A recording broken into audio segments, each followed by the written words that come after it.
Y আমরা যারা ছিলাম আমাদেরকে অ্যাডাপ্ট করতে হয়েছে, আমাদেরকে অ্যাজিলিটি করতে হয়েছে। যারা আমরা অ্যাজিলিটি ছিল, যারা আমরা কুইকলি অ্যাডাপ্ট করতে পেরেছি, তারাই আমরা সাকসেস একটা আসনে যেতে পেরেছি। কিন্তু জেনারেশন জেড থেকে দুইটা জিনিস থাকে, অ্যাজিলিটি থাকতে হয় এবং তাদের রেজিলিয়েন্সি থাকতে হয়। জেনারেশন জেড যে কাজটা করতে হবে, যেই জিনিসগুলোর উপর সবচেয়ে বেশি গুরুত্ব দিতে হবে, সেটা হচ্ছে একটা সঠিক প্ল্যান করতে হবে, মিশন এবং ভিশনটাকে ক্যারিয়ারের সবার সামনে নিতে হবে। আমার নাম হচ্ছে জহিরুল ইসলাম। আমি আপনাদের মতোই, অনেকের মতোই গ্রাম থেকে পড়াশোনা করে এসে ঢাকায় পড়াশোনা করে, লন্ডনেও পড়াশোনা করে, এখন আলহামদুলিল্লাহ গ্লোবালি 18টা কান্ট্রিতে আমাদের অপারেশন আছে আলহামদুলিল্লাহ, এবং আফ্রিকা, মিডল ইস্ট, ইউরোপ এই কান্ট্রিগুলোতেই আমাদের অপারেশন রানিং করতেছে। এবং আমাদের যে অপারেশন আছে গ্লোবালি প্রায় অ্যারাউন্ড 100 অফিস, সবগুলো অফিসকে মেনটেন করা, কাজ করা, সেগুলো নিয়েই ব্যস্ত থাকতে হয়। সারা বিশ্বে এডুকেশন ইন্ডাস্ট্রিতে ওয়ান অফ দ্য লিডিং পজিশনে থাকতে পারে ইনশাল্লাহ। আমার মনে হয় আপনাদেরও সেই সমূহ সম্ভাবনা আছে, কি আছেন আপনাদের? সেই জন্য আমাদেরকে কি কাজ করতে হবে, আমি কি করেছি, আমার পার্সোনাল লাইফ থেকে কিছু শেয়ার করব। আমি বিশ্বাস করি যদি আপনারা সেটাকে ধারণ করতে পারেন, অন্তত সেখান থেকে কিছু নিতে পারেন, সেটা আপনাদেরকে যথেষ্ট উপকারে দিবে। আপনারা অনেকেই আছেন বিশ্ববিদ্যালয় লাইফটা আপনাদের জাস্ট বিগিনিং। আমি যেহেতু আমাদের জেনারেশনকে জেনারেশন ওয়াই বলা হয় এবং আপনাদের জেনারেশনকে জেনারেশন জেড বলা হয়, এরপরে জেনারেশন আলফা আসবে, এটা নিয়ে অনেক কথা হয়, এটা নিয়ে অনেক জিনিস হয়, অনেক কিছু আমরা জানি। কিন্তু ক্যারিয়ার অ্যাডভাইস করার জন্য এই generation to generation career advice করা এবং সেটাকে ফলো করে আমরা আমাদের বাস্তবে রূপান্তর করা, it's not an easy job. Globe এখন সারা ওয়ার্ল্ডটাকে একটা বিজনেসের গ্লোবাল ভিলেজ বলা হয়। আগে একটা সময়ে মানুষ একটা জায়গা থেকে আরেকটা জায়গায় গিয়ে নিজেদেরকে সেটেল করার যে প্ল্যান থাকতো, ইয়াং জেনারেশন জেড সেটা থেকে ফুললি ডিফারেন্ট ওয়েতে তাদেরকে লিড করতেছে। তাহলে জেনারেশন টু জেনারেশন যে সেগমেন্টটা, জেনারেশন টু জেনারেশন যে পারসেপশনটা, জেনারেশন টু জেনারেশন যে আন্ডারস্ট্যান্ডিংটা, এটা আমাদেরকে বুঝতে হবে। আপনি দেখেন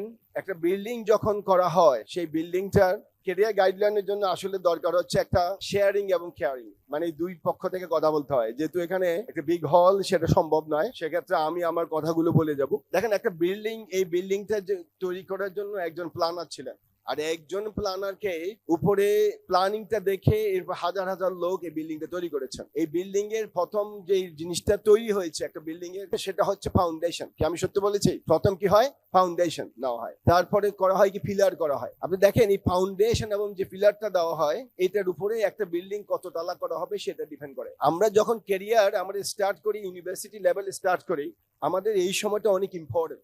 এটা আমাদের ফাউন্ডেশন। আপনারা যারা এখানে পড়াশোনা করেন, আমি ইউকেতে পড়াশোনা করতে দেখেছি, সেখানেও কোনো রকম পার্থক্য নেই। অনেকেই পড়াশোনার সময়টাকে টাকা ইনকাম করার সময় নিয়ে নেয়, অনেকেই এই সময়টাকে ইনভেস্টমেন্টের মতো মনে করে। জেনারেশন জেড মনে করে দুইটার বিনিময়ে, দুইটাকে কম্বিনেশন করতে পারলেই এই ফাউন্ডেশনটাকে সাকসেস করা যাবে। দেখেন জেনারেশন ওয়াই আমরা যারা ছিলাম, আমাদেরকে অ্যাডাপ্ট করতে হয়েছে, আমাদেরকে অ্যাজিলিটি করতে হয়েছে। যারা আমরা অ্যাজিলিটি ছিল, যারা আমরা কুইকলি অ্যাডাপ্ট করতে পেরেছি, তারাই আমরা সাকসেস একটা আসনে যেতে পেরেছি। কিন্তু জেনারেশন জেড থেকে দুইটা জিনিস থাকে, অ্যাজিলিটি থাকতে হয় এবং তাদের রেজিলিয়েন্সি থাকতে হয়। জেনারেশন জেড যে কাজটা করতে হবে, যেই জিনিসগুলোর উপর সবচেয়ে বেশি গুরুত্ব দিতে হবে, সেটা হচ্ছে একটা সঠিক প্ল্যান করতে হবে, মিশন এবং ভিশনটাকে ক্যারিয়ারের সবার সামনে নিতে হবে। দেখেন আপনারা অনেকেই আজকে প্ল্যান করেছেন, এখানে আসবেন, এখানে উপস্থিত থাকবেন, কোনো বাধাই আপনাকে অতিক্রম, মানে আপনাকে বাধা হিসেবে দাঁড়াতে পারে নাই। তার মানে কি? আপনার একটা প্ল্যান ছিল, আপনি একটা প্ল্যানের উপরে এখানে এসেছেন। ঠিক আপনি যখন ক্যারিয়ারে একটা মিশন এবং ভিশন থাকবে, একটা গোলের উপরে আপনি কাজ করবেন, একটা প্ল্যানের উপরে কাজ করবেন, তখন দেখবেন আপনি ক্যারিয়ারের একটা আলটিমেট ডেস্টিনেশনে পৌঁছাতে পারবেন। কারা ক্যারিয়ারে ফেল করে? দেখে আমাদের জীবনটাকে যদি আপনি 24টা ঘন্টার মধ্যে নিয়ে আসেন, দেখেন আমরা এই 24টা ঘন্টা 8 ঘন্টা আমরা ঘুমাই, আর 8 ঘন্টা যারা প্রফেশনাল লাইফে থাকি কাজ করি। বাকি 8 ঘন্টা আপনি দেখেন আমরা যারা ইবাদত করি, যারা আমরা সোশ্যাল মিডিয়াতে থাকি, এভাবে যদি আপনি সেগমেন্ট করতে থাকেন, 60 বছর 70 বছর যদি আপনি জিন্দেগি আপনি থাকেন, আপনি দেখেন 20 ইয়ার্স আমরা ঘুমে থাকি, 20 বছর। আর এই 20 বছরের মধ্যে প্রথম 25 ইয়ার্সে আমরা যখন পড়াশোনা বা বিভিন্ন ভাবে থাকি, ম্যাক্সিমাম সময় আমরা এই সময়টাকে উপলব্ধি করতে পারি না। এইভাবে যখন সেগমেন্ট করা হয়, তখন লাইফের সেগমেন্টগুলোতে আপনি দেখবেন যে আপনি আপনার লাইফের ক্যারিয়ারটাকে নিয়ে আপনি কতটুকু সময় ইনভেস্ট করেছেন। আমি কেন এই কথাগুলো বলছি? এই কথাগুলো বলার মেইন উদ্দেশ্য হচ্ছে আমাদেরকে একটা মাইন্ডসেট তৈরি করা।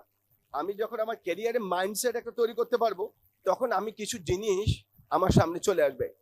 আমরা অনেকেই পড়াশোনা করি, আমরা মনে করি আমাদের একটা ডিগ্রি আমাকে জব দিবে, আমরা মনে করি আমাদেরকে ইউনিভার্সিটি আমাদেরকে জব দিবে,